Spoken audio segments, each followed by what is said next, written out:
Gününüz xeyir. Biz bugün sizinlə 50 sınaq toplusundan sınaq 1 nizahına baxacağıq. İlk öncə onu nəzərdə çatdırım ki, hər bir sınağın tək-tək PDF-i mövcuddur. Bunun üçün mənimlə əlaqə saxlamanız kifayətdir. Və hər bir listening və hər bir sınaq materialının izahı da QR kodla verilmişdir sizin üçün hazırladığımız bu kitabda. Elə isə vaxt itirmədən listening 1-ə keçək. O nəzərdə çatdırım ki, kitabda qeyd eləmədiyim əsas sözlər var, hansı ki bunu rekorda baxarkən görəcəksiniz. Birinci gələn sözlərlə tanış olaq. Enterprise müəssisə sahibkarlıq fəaliyyəti deməkdir. Müəssisə kimi companion da sinonim götürə bilərsiniz. Animal caterer heyvanlar üçün qida təlimatçılarına deyirlər. Consultation periodu sözü məsləhətləşmə müddəti, customer müştəri, deal with məşğul olmaq və yaxud öhdəsindən gəlmək kimi də mənası var. Responsibility məsuliyyət və yaxud öhdəlik. Nutrition sözü qidalıq elə deməkdir, amma nutrition sözünün özü qida deməkdir. Requirements tələb, məsəl üçün nutritional requirement sözü yaratsam qidalanma tələbi deməkdir. High quality yüksək keyfiyyətli deməkdir. Medical history tibbi tarixcə, medical tibbi deməkdir. Fresh təzə, delivery çatdırılma, əsas kömək etmək deməkdir. Help sözünün sinonimidir. İnşiyyat təmin etmək və yaxud əmin olmaq mənası da var.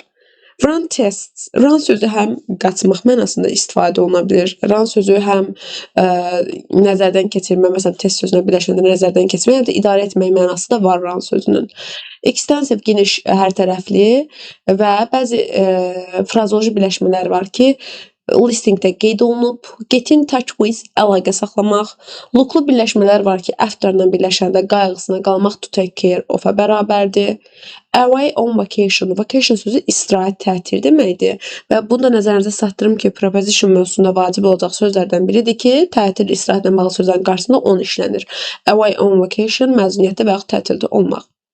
Take us through the process bizə bu proses müddəti haqqında məlumat ver, izah ver və yaxud proses ardıcılığını izah elə. Bu da həmin bu listening materialında intervyunun adana dediyi bir kəlmədir. Səsləndirirəm listeningi, qulaq asaq, vacib sözlərin siyahısını da çıxartdıq, lüğətinizdə qeyd eləməyi unutmayın. Today we will be speaking to Dan John Smith. Well, Dan, please tell our listeners about what you do. Oh, well, basically, we call ourselves animal caterers. Burada dayandıq. There we call ourselves animals caterer. Bir özümüzü nə adlandırırıq? Heyvanların qida təlimatçıları adlandırırıq bir növ.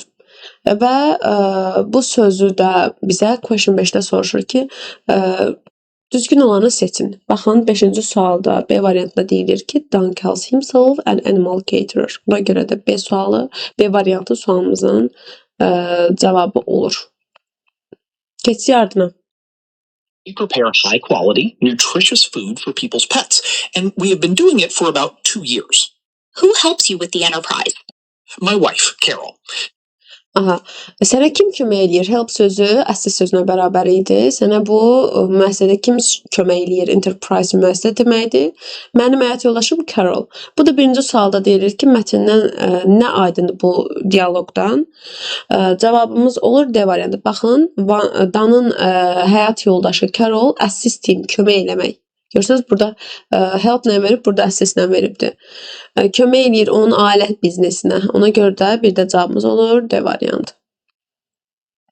Deals with the food side of things, ensuring that our products meet the highest standards of nutrition. She does the cooking and I deal with all deliveries. So you have meat for the dogs, fish for the cats, nuts and seeds for the parrots? Orada deyir ki, I deal with all deliveries. Mən bütün çatdırılma işlərinə baxıram. And I am the content. Burada financial sözünün sinonimidir, maliyyə deməkdir. And I deliver boy, mən çatdıran insanam da mənası verir. Və bizə question 2, yəni listingin qarşısında vurğulamışam ki, ikinci sualın cavabı budur. Baxın, ikinci sualın cavabında B variantında deyilir ki, dealing with financial affairs. Financial affairs orada content-in sinonim kimi işlənib. And delivery çatdırılma işinə baxmaq deməkdir. Ona görə də bizim ikinci sualımızın cavabı olur B variantı. Ardına qulaq asaq. Different breeds of dogs have different nutritional requirements, and we do our best to meet those requirements. We go through an extensive consultation period with each of our customers when they first get in touch with us. Aha. Deyir ki, onlar ilk bizlə, yəni bu customers, müştərilər bizlə əlaqəyə keçəndə biz ilk onlarla nə edirik? Konsultasiya müddəti, yəni danışıq müddəti aparırıq. Buna görə də 4-cü sualımızda deyir ki, hansı sualın cavabı var? Olur, cavabımız D variantı. When does Don have a consultation period with customers? Nə vaxt müştərilərlə konsultasiya müddəti eləyir? Orada da deyir ki, baxın, they first get in touch with us. We deal with over 40 different types of animals. We run some basic tests on animals when we start working with a customer. Okay, take us through the process, please. The first thing we do is to go and see the animal or animals. We run some basic tests to see if the food we would normally prepare for that type of animal will cause problems or not. We speak to the owners to find out the medical history of the animal, and then we start the deliveries. We make deliveries every 3 or 4 days. In this way, we ensure that the food is always fresh. Where did you get the idea from? My wife, Carol, had the idea when we were looking after 6 husky dogs for a friend of mine who was away on vacation. He was actually in Alaska with his wife and kids. We spent 2 weeks with those dogs. Aha. Dinləməni özüm kəsmədim ki, axırdan sözləri yarımçıq qalmasın, amma burada vurğulayır ki, we looking after, biz qayğısına qaldıq, 6 dənə nəyin? Həmin bu xəski itin qayğısına qaldıq. Nəyə görə? Çünki bizim dostlarımız deyir ki, mənim dostlarımdan kim ki istirahətə getmişdi. Bu söz bizə olduğu kimi verilibdi. Bu da 3-cü sualda verilib ki, mətnə görə tamamla. Carol'la 2 həftəni keçirdi. Baxın, deyir, we spent 2 weeks with those dog. Biz o itlərlə 2 həftəmizi keçirdik. Hansı itlər idi o itlər? Cavabımız olur C variantı. Looking after the husky dogs. Biz xəskitlərin qayğısına qaldıq. İndi isə mətnlərə keçək. Mətnlər üçün də sözlərə birinci baxaq təbii ki də. Sözlərimiz deməli, ethical questions, etik suallar, victims and their families, qurbanlar və onların ailələri, fair and respectful, ədalətli, fair, ədalətli deməkdir, yarmarka, sarışın mənaları da var. Respectful, hörmətli, tragic events, events hadisə deməkdir, tədbir mənası da var. Tragic də faciəvi. Emotional harm, emosional zərbə, zərər, mənəvi zərbə deməkdir. Personal and upsetting details, şəxsi və gözlənilməz, üzücü bir detallar nəzərdə tutulur. Money maker, pul gətirən, gəlirli sözü, beneficial sözünün sınavını götürə bilərsiniz. Advertising and subscriptions, reklam abunəliklər. To benefit from, baxın, benefit faydalanmaq deməkdir. Donate, ianə eləmək deməkdir, yəni bəxş eləmək. Profits, gəlir. To charity, bağışlamaq deməkdir. Qazancı xeyri məqsədlə bağışlamaq. Demand, tələb, documentaries and podcasts. Documentaries sənədli film deməkdir. Podcastdakı podkastlar bildiyimiz. Dramatic, təsirli, dramatic. Unexpected, effekt gözlənilməz deməkdir. Unexpected sözü, unexpected. Offender sözü, cinayətkar. Bu sözə diqqət edin. Idol to admire, heyran olmaq öz idealı var. Yəni heyranlıq duyulan biri, belə deyim sizə. To protect themselves, özünü qorumaq. To stay safe, təhlükəsiz qalmaq. Deep connection, dərin bağlılıq. Challenges, difficulties'in sinonimidir, çətinliklər deməkdir. Commit serious crime, commit törətməkdir. Serious, ciddi crime'dakı cinayət deməkdir. Ciddi cinayətlər törətmək mənası verir. Bu bizim mətn 1-dən çıxarmalı olduğumuz sözlərdir. İndi isə gəlin hər bir mətnin sualların ətraflı izahına keçək. The true crime stories are popular only on television. Yalnız deyir televiziyada məşhurdur. Amma birinci elə başladan cümlədə deyir ki, true crime stories have become very popular in modern media, appearing in the television shows, podcasts and documentaries. Artıq bir yox, bir neçə şey saydı və bir də onu nəzərinizə çatdırım ki, Əgər cümləmizdə only varsa 99% testlərimiz cavabı false çıxır. Həmişə yox, amma 99% testlər səhv çıxır. Diqqət eləməli olduğunuz sözlərdən biridir only sözü görəndə və yaxud many sözü görəndə diqqət eləməlisiniz. Many, much, several sözü, az sözü görəndə. Bunlara diqqətli olmalısınız. Deməli, birinci sualda cavabımız yalnız televizorda məşğul olduğunu deyir deyə olur false. Keçək ikinciyə. True crimes content bring gətirmək deməkdir. Deyir bu həqiqi hekayələr financial profit, maliyyə cəhətdən gəlir gətirir. To media companies sözü də bayaq keçdiyimiz bu müəssisə sözünün sinonimidir.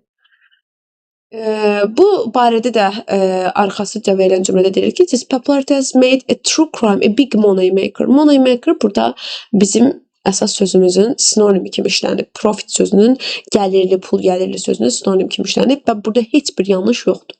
Ona görə də 6.2-ni biz true kimi qiymətləndiririk. Növbəti sualda deyilir ki, Anna Kendrick kept all the profits from the film. O həmin bütün gəlirləri, filmdən olan gəlirləri saxladı. Kept saxlamaq deməkdir. Keep fe'li kept olub üçüncü formada. Baxın, Anna Kendrick haqqında ikinci abzasda danışılır və burada deyilir ki, Anna Kendrick decided to donate the profits from the film to the charity. O qərarı aldı ki, donate ianə eləmək, bağışlamaq. O bağışlasın bütün gəliri xeyriyyəyə. Charity-də xeyriyyə deməkdir. Amma bizə deyilir ki, o saxladı bütün pulunu. Ona görə də bu false olur. Yəni etmək hara, özün pulunu saxlamaq hara. Many media companies inform victims' families before producing shows about them. Deyir ki, çoxlu media həmin bu şirkətləri inform məlumatlandırmaqdır. Deyir, qurbanları və onların ailələri bu çəkilməmiş, film çəkilməmişdən qabaq məlumatlandırır. Və bizə üçüncü abzasda deyilir ki, many media companies don't inform, məlumatlandırmır. Baxın, burada don't inform deyir. Ona görə də 6.4-də cavabımız olur false. 7-ci sualda deyilir ki, 3-cü abzas nə ilə başlaya bilər? Baxın, abzas mətnlərində nə ilə siz nə ilə başlaya bilər? Birinci abzasın özünü oxuyursunuz. Nə haqqında danışılır, nələr var?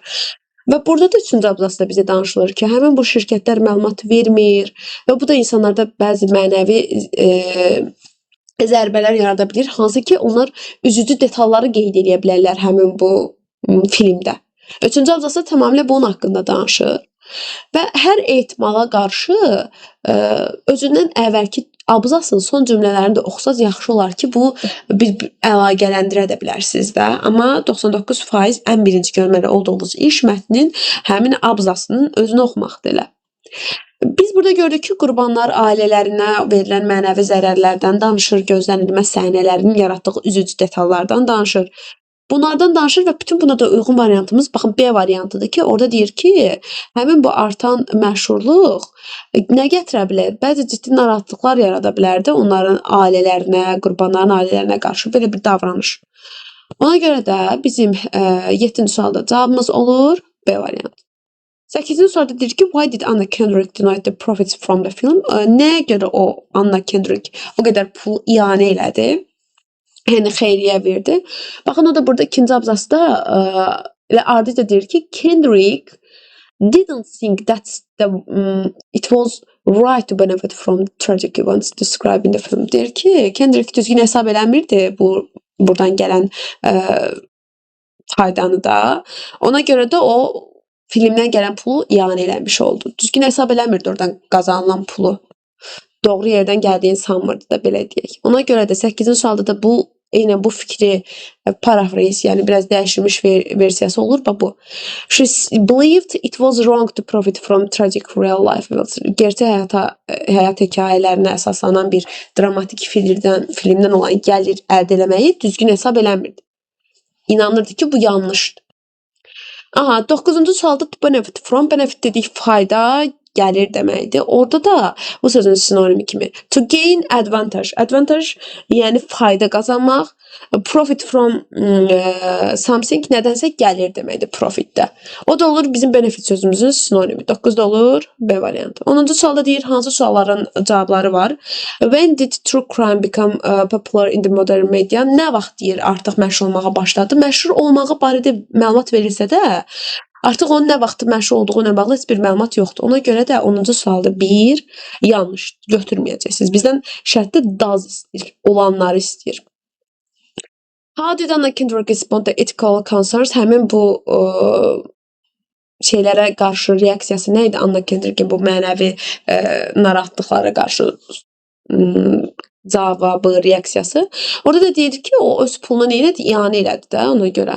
Ona görə ikinci cavabını götürürük. Üçüncü sualda deyir, what effects can crime shows have on audience? Yəni izləyicilərə qarşı nə cür təsirlər ola bilər? Üçüncü sualın cavabı tamamilə 4-də əks olunub. Baxın deyir ki, some critics also say that the way crimes are presented in the shows might have an expected effect on the viewers and listeners.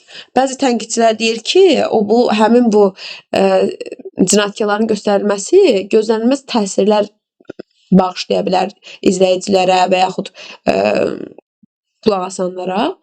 Nə kimi təsirlər olduğunu da baxın burada verir və arxasınca da deyir ki, əgər sən həmin bu cinayətkarı yaraşıqlı bir obrazla versən, hansı ki bu insanların maraq elədiyi bir xoşa gələn obraz olsa, hətta insanlar onu idoluna da çevirə bilər.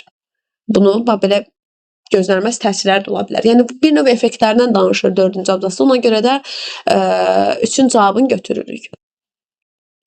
4-də deyir, how are true crime stories filmində detal? Necə detallarla çəkilir bu hekayələr?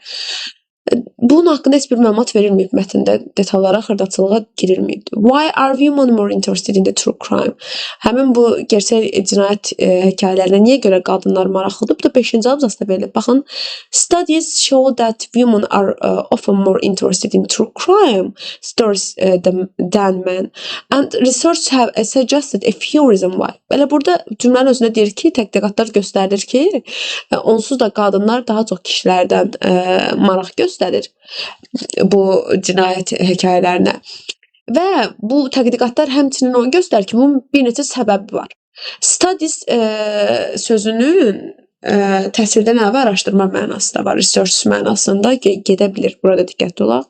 Və burada bir neçə səbəblərini sayır. Baxın, məsələn, deyir ki, to learn how to protect themselves. Özlərini qorumaq yollarını öyrənirlər. Teaching viewers way to stay safe. Özlərini təhlükəsiz qalmaqlarını, sağlamaqlarını, təhlükəsiz olmağın yollarını öyrənirlər. Və onlar, qadınlar başa düşmək istəyirlər onların beynini. Kim ki, həmin bu ciddi cinayət törədib, hadisəsi törədib, həmin insanların düşüncələrini anlamaq istəyirlər. Və özlərini neynirlər?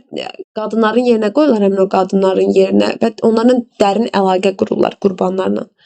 Və arxasıca da deyir ki, həmin bu çətinliklərlə üzləşən, qurbanların çətinliklərlə üzləşməyə onlara təcrübələr öyrədir bir növ.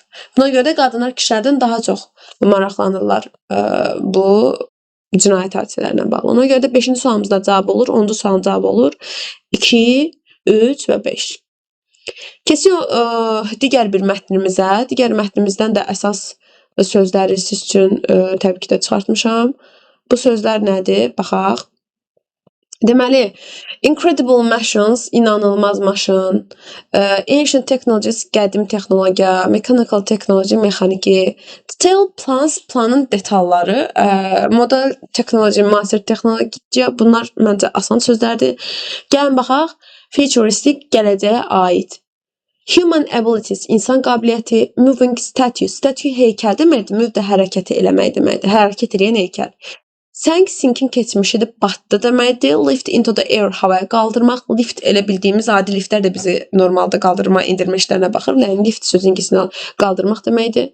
Mix, qarışdırmaq deməkdir. Water and wine, wine şərabdır, water da sudur. Şərabla suyu qarışdırmaq. Present flowers, present təqdim etmək deməkdir. Present. Gül təqdim etmək.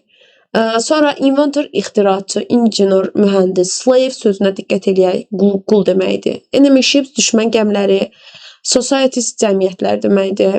Və bəzi ifadələr var. Amaze people, insanları heyrətləndirmək. Lack workers, lack çatışmazlıq deməkdir, qıtlıq mənası da var. Get ideas, fikir almaq. Work perfectly, mükəmməl şəkildə işləmək. Move on da ki, inkişaf etmək, irəli getmək deməkdir. Bu bizim ikinci mətndən vacib sözlərimiz idi. İndi isə ikinci mətn ətraflı izahına keçək. Deməli deyir ki, most people think of the robots as ancient inventions. Əksər insan düşünür ki, həmin bu robotlar qədim ixtiralara aiddir. Amma bayaqları mən sizə demişdim ki, cümlənin qabağında az çox sözlər görünür, diqqətli olun. Baxın, burada deyir ki, many people think about the big machine in car factories or futuristic monsters in film. Few of us, bizim yalnız azımız, few az deməkdir. Düşünür nə haqqında? Keçmiş haqqında düşünür. Yəni çox insanın ağlına bu gələcək yaratıqlar gəlir, belə qorxulu yaratıqlar və yaxud big machines in car factory, həmin bu maşın zavodu ilə bağlı bir mexanizmlər gəlir. Düşünəndə onlar robot sözünü oxuyanda. Amma azımız keçmiş haqqında düşünürük deyə bizim bu fikrimiz yanlış olur. Bunu götürürük false. Digər növbəti bizim true false'umuzda nə deyir? Deyir ki, Egyptian moving statues were definitely real and still exist. Deyir ki, həqiqətən də bu statü nə idi? Heykəl deməkdir də. Misirli heykəllə hərəkət edən heykəllər %100 əminliklə real idi və onlar hələ də mövcuddur. Exist mövcud olmaq deməkdir. Və baxın burada deyir ki, bizim eradan əvvəl 1100 il bundan qabaq qeydə olunub bu hərəkət edən heykəllər. Hansı ki onlar növbəti kralı seçirdilər. Amma cümlənin təkrarında deyir ki, none of these statues exist. Bunların heç biri mümkün deyil, mövcud deyil. Non sözü artıq inkarlıq yaradır. Ona görə də burada hələ də sözü vurğuladığına görə 11.2 olur false. Claw sözünü qarmaq kimi yadınızda saxlayın. Və bizdə deyir ki, was used a weapon against enemy ship. Against əleyhinə deməkdir. Düşmən gəmiləri əleyhinə istifadə olunurdu. Weapondakı həmin bu silahlı deməkdir də. Baxın, bizə bunun haqqında burada danışır, the claw haqqında və orada qeyd olunur ki, it was built during a war with the Romans and it hung over the city wall toward the sea. O Romanlarla müharibə vaxtında inşa olunub və o nə edirdi? Dəniz tərəfdə divarların üzərində yerləşdirilmişdi və o nə edirdi? When a Roman ship came close, the arm picked up the front of the ship and flipped it into the air. Then the boat fell backwards into the sea and sank. Deyir, o nə edirdi? Görəndə ki, gəmilər yaxınlaşır, o qaldırırdı onu göyə və gəmi tərsinə çevrilib batırdı. Sank batmaq deməkdir. Yəni bu fikir deməli düzdür də, həqiqətən də düşmən gəmiləri əleyhinə istifadə olunubdu bu gəmi. Ona görə də bunu true götürürük. Digər bizə fikirdə deyir ki, people widely used robots in ancient Greeks because they lacked workers. Deyir ki, insanlar geniş istifadə edirdi robotlardan qədim Roman Yunanlarda. Çünki they lacked workers, onlar işçi qıtlığı yaşayırdılar. Onların işçiləri az idi, belə deyək. Amma burada bu cümlənin tam əksini deyir. Baxın, bu Greeks haqqında danışanda. Deyir ki, but the robot wasn't popular because people didn't need robots to work. They had lots of slaves. Slave qul deməkdir. Onlar ehtiyac duymurdular həmin bu robotlara. Çünki insanların özlərinin qulları var idi. Qul elə bir robot əvəzə qulları istifadə edirdilər. Ona görə də bizim bu fikrimiz olur false. Onların işçi çatışma, yəni işçilərlə bağlı heç bir problemi yox idi. Sadəcə çoxlu qulları var idi, istifadə eləmirdilər. Gəldik 12-ci sualımıza. Ancient robots were not widely used in some societies because qədim robotlar deyir istifadə olmurdu, elə də geniş istifadə olmurdu cəmiyyətdə. Çünki biz indi bunu vurğuladıq ki, onların nəyi vardı? Qulları var idi. Ona görə də 12-ci sualın cavabı olur B variantı. People already had slaves to do the work. Onlar zaten artıq öz qullarına işlərini irətdirirdilər. Ona görə də olur 12-ci sualda cavabımız B variantı. Onsa deyir ki, what was the purpose? Məqsədi nə idi? Purpose məqsəd deməkdir. Deklunun məqsədi nə idi? Bizdə bildik ki, qarmaq rol oynayır, gəmiləri tərsinə çevirir. Baxın, 13-cü sualda C variantında deyir ki, to defend the city by attacking enemy's ship. Defend qorumaq deməkdir, attack-dəki hücum deməkdir. Düşmən gəmilərin hücumuna qarşı həmin bu ölkəni qoruyurdu. Present sözünün mənasını istəyir. Present sözü baxın burada verilmişdi. Deyir, it could walk and present flowers. O gəzə bilirdi və Present təqdim eləmək deməkdir. Bunu hansı ki biz bayaqki lüğət çıxardığımız lüğətdə var idi bu söz. Həmin bu heykəl hərəkət edib gül təqdim edə bilirdi. Təqdim eləmək sözünün burada sinonimdə A variantında verib. Göstərmək və yaxud vermək kiməsə nəyi? Bu A variantı olur. Keçdik ardına. 15-ci sualdan artıq biz sona qədər 15-dən sonra artıq sona qədər qayda ilə suallarla tanış olacağıq. 15-ci sualda bizə deyir ki, how many robots exist in ancient times? Nə qədər idi, nə qədər mövcud olubdu? Bunun haqqında dəqiq bir məlumat vermir. Bizə deyir mövcud olub, bəzilərinin nümunələrini verir, amma sayı dəqiq verilmir. Və belə tipli misallarda deyirəm, yəni bizim qarşımıza verilmiş nümunələrdə diqqətli olmağımız məqam ondan ibarətdir ki, əgər cümlədə cavab istəyirsə, çox vaxt dəqiq sayla bağlı suallar verirlər. How many, how much, how many exact number dəqiq sayını istəyəndə siz artıq cümlədə bizə verilən dəqiq sayı götürməlisiniz. Mətndə danışsa da ümumi onların dəqiq sayı haqqında heç bir məlumat verilməyibdir. Ona görə biri götürmürük. İkinci suala baxırıq. İkinci sualda deyilir ki, how were one of the example of ancient robots used in the wars? Həmin müharibədə istifadə olunan nümunələrdən biri nə cür idi? Bunun haqqında da danışır. Məsələn, orada Klova haqqında danışır. Dəqiq. Ona görə 2-ni götürürük. Bir dənə nümunə müharibədə istifadə olunan gəminə bağlı nümunəni. Üçdə deyir ki, why were some robots not popular? Nəyə görə bəzi robotlar məşhur deyildi? Bunun da səbəbi var. Onların qulları var idi deyirdik. Və axırıncı sualımızın da cavabı var. How did Leonardo da Vinci contribute to the robotics? Nə cür töhfə verdi? Contribute töhfə verməkdir. Bunun da cavabı, baxın, 5-ci sualın cavabı burada verilibdir. Sonunda one of the yox, bir dəqiqə bundan əvvəl. One modern day robot engineer Mark Roshim still uses them to get ideas when designed robots for NASA. Həmin bu Leonardo da Vinci haqqında danışır ki, o dizayn eləməyi sevirdi robotları. Onun düzdür ideyalarından azı tikilibdir, amma onun ideyaları çox detallıdır və bu ideyalardan birində həmin bu müasir dövrümüzün bu mühəndisi, injiner mühəndis deməkdir, istifadə edib. Mark Roshim nə üçün istifadə edib? NASA'dakı robotları dizayn eləmək üçün. Bu da bizə Leonardo da Vinci'nin təkcə rəssamlıqdan əlavə robotlara marağı və bir növ contribute, yəni töhfəsinin də cavabı olmuş olur. Yoldaşlar, 4-ü qeyd eləmədim, 4-ü də deyim. How are modern robots built step by step? Müasir robotlar addım, step addım deməkdir. Nə cür tikilir? Bunun haqqında heç bir məlumat yoxdur. 16-cı sualda deyir, parents bought a lot of gifts for their children. Altından çəkilən hissəyə uyğun biz artıq sual verməliyik. Baxın, their children onların uşaqları deməkdir. Təbii ki, mən buna who ilə sual verirəm, düzdürmü? Və cümlədə nəyi soruşursa, onu o cümlədə ikinci dəfə istifadə eləmirik sual cümləsi. Və sual cümləsinin strukturu budur ki, sual sözündən sonra köməkçi feil, mübtəda sonra xəbər verilməlidir. İndi onların uşaqları kim?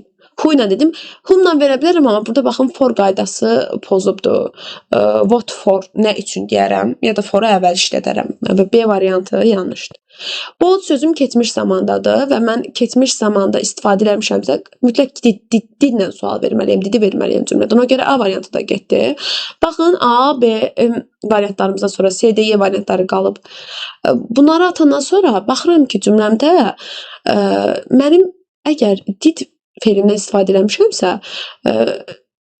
feilim əvvəlki versiyada da verilə bilməz. Bold versiyası verilə bilməz. A variantı həm də ona görə atırıq. C variantında cümlə olduğu kimi verilibdir. Baxın, digər variantlarda for sözünü yeyiblər. Mən sadəcə altından xətt çəkilən sözü əvəz elədiyim sözü işlətməməliyəm sual sözündə. Qalanları olduğu kimi istifadə eləməliyəm deyə ona görə cavabımız olur C variantı. 19-cu suala keçdik. Yesterday I to the police station because my car. Ümumiyyətlə, keçmiş zamanda baş vermiş hadisələr varsa, iki hadisədən hansı birinci baş verib sual? Baxın, birinci baş verən həmişə olur bitmiş zamanda, keçmiş bitmiş. İkinci baş verənsə olur sadə zamanda. Bir dənə bunu yadınızda saxlayın. 2 dənə hərəkət baş versə, birincisi olur bitmiş, ikinci hərəkət olur keçmiş sadə. Bu birinci, ikinci dediyim Siz cümlədən tərcümə edib özünüz nəticə çıxarsınız ki, hansı hadisə birinci baş verirdi, yəni ilk gələndən söhbət getmir. Məsələn, yesterday nə verməliyəm? Mən polis stansiyasında idim, çünki mənim maşınım oğurlanmışdı. Aha, maşın özünü oğurlaya bilməz, oğurlana bilər deyə mən 100% ki, burada məhsul növ verməliyəm. Məhsul növ verməliyəm. Məhsul növündə düzəlmə qaydası to be gəl verb üstü, amma have has had varsa qarşısında been olur. Beendə olan variantlarım ABC-dir. Ona görə D, Y variantlarımı atdım. A variantında took keçmişdi, taken keçmişdi. Has indiki zamandır. İndiki ilə keçmiş uzlaşmaz. A-nı atdım. B variantında ikisini də indiki zamanda verib. Amma mən cümlədə yesterday sözünü vurğulamışam. Necə onu indiki bitmişlə verə bilərəm? Ona görə cavabımız olur C variantı. Və gəlin bu dediyim qayda zamana uyğun tərcümə edək. Mən birinci polis mərkəzinə gedərəm, yoxsa mənim birinci maşınım oğurlanar? Birinci maşınım oğurlanıb, düzdürmü? Birinci maşınım oğurlanıb deyə bu tərəfi keçmiş bitmişlə vermişəm. Digər tərəfim isə olub keçmiş sadə zaman. Keçirik növbəti sualımıza. 17-ci sualımızda nə deyir? Baxın, 17-ci sualda həm tərcümə edəcəyik, həm də xəbərə baxacağıq. 17-ci sualda were nə verib xəbərim? Xəbərim were nədir? Biz demişdik ki, isimdə s cəmliyi bildirdiyi halda, xəbərdə s təkliyi bildirir. Was verilsəydi tək olardı. Were cəmi bildirir. Bu aşağıda verilən birinci tərəflərin də içində, yalnız each of-dur ki, bunun xəbəri təkdə olur. Ona görə each of-u çıxıram, çünki xəbərim cəmdədir, word. Sonra deyir, xoşbəxtlikdən onlar incinib. Turistlər sağ qalıb, xilas olunub. İndi xoşbəxtdən onlar incinib, tərcümə eləyəndə ortaya hansı nəticə çıxır? Xoşbəxtdən onların deməli hamısı xilas olunub da, düzdürmü? Ona görə baxın, cavab Y variantı olur. Deməli onlardan heç biri incinməyibdir də. Onlardan hamısı incinib. Əslində B variantı da uyğun gedərdi nobody, amma each of-a birinci tərəfdə xəbərimin uzlaşmasına görə, cəm xəbərə görə each of-u çıxırsan, each of-un xəbəri həmişə təkdə olur. Digərləri kimsə təsdiqli işlənir, novanı da tərcüməyə görə yerinə qoyulanda cavabımız çıxır Y variantı. Son iki sualın da izahına keçirik. 19-cu sualda baxın, deyir, müəllim izlədi, notis izləməyə bərabərdir. Şagirdi gördü ki, şagirdi pəncərədən çölə baxır. İngilis dərsində sinif oxuyurdu balaca bir mətin. O soruşdu mətindən bir test. Şagird dərhal tezcəld sürətdə ayağa qalxdı, amma didn't know the answer, cavab verə bilmədi. Müəllim güldü və təkrarladı sualı yenidən yavaş şəkildə. Bu, indi ardıcılığı özümüz quranda bir dənə onu yadınızda saxlayırsınız ki, dialoq mətinlər, make-up story düşəndə heç vaxt birinci cümləni o cavab verdi, bu başladı cümlə ola bilməz, bir giriş cümləsi verilməsin. Ona görə də ən məntiqli cümlə ikinci olur. İngilis dərsində sinif balaca bir mətni oxuyurdu. 2-ni verdim. Arxasınca nəyə verməliyəm? 1-i. Müəllim görür ki, uşaq pəncərədən çölə baxır. Ardıcı nəyə verəcəm? 3-cü. O soruşdu mətn haqqında bir test və 2-1-3 qaydası elə onsuz da baxanda görürəm ki, 1 B-dədir, 1 G variantındadır. İndi sona baxıram. Müəllim ona sual verdi, o cavab verə bilmədi. Sonra müəllim gülür və təkrarlayır da sualı. Məntiq baxandımda düzgün gəlir, ona görə də B variantı. 20-ci sualda deyir, he didn't understand the concept initially, but after the explanation, everything became. O birinci initially başda deməkdir. İlkin, yəni başa düşmədi konsepti. Amma sonra, izahdan sonra hər şey nə oldu? Confusing, qarışıq, uncertain, qeyri-müəyyən, meaningless, mənasız, complicated, mürəkkəb, çətin də belə bir məna difficult-sə bərabərdir. Belə bir məna kəşf edir, amma ilkin izahda ona heç nə aydın olmayıb, amma daha sonra izahdan sonra o nəyəsə artıq başa düşər də, bat veribsəmsə cümlədə nə olmalıdır həmişə? Təzad olmalıdır cümləndə. Bu tərəfi inkarda veribsə, bu tərəfdə onun təsdiqi ilə bağlı bir cümlə verməlidir. Doğru, always sözü açıq-aşkar deməkdir. Yəni izahdan sonra artıq hər şey aydın oldu. Və bizim növbəti 2 dənə təbii ki, esse mətnlərimiz gəlir. Hansı ki, bu esse mətnlərini bizə yarım saat vaxt verilir işləmək üçün. Bunların da ətraflı izahı kitabda verilmişdir. Agree, disagree və discuss positive-yə aid bir esse nümunəsi təqdim eləmişəm. Burada sualın cavabları, transkripti və esse nümunələri paylaşılıbdır. Özünüzün yazmağını birinci məsləhət görürəm, çünki kitabda esse yazmaq üçün konstruksiyalarıdır, quruluşudur, istifadə olunacaq sözdür, ardıcıllığı, hətta qiymətləndirmə meyarları barədə də ətraflı məlumat verilibdir. Yazın və müqayisə eləyin esseləri. Bugünlük bu qədər. Trial 2-də görüşmək ümidi ilə uşaqlar, özünüzə yaxşı baxın.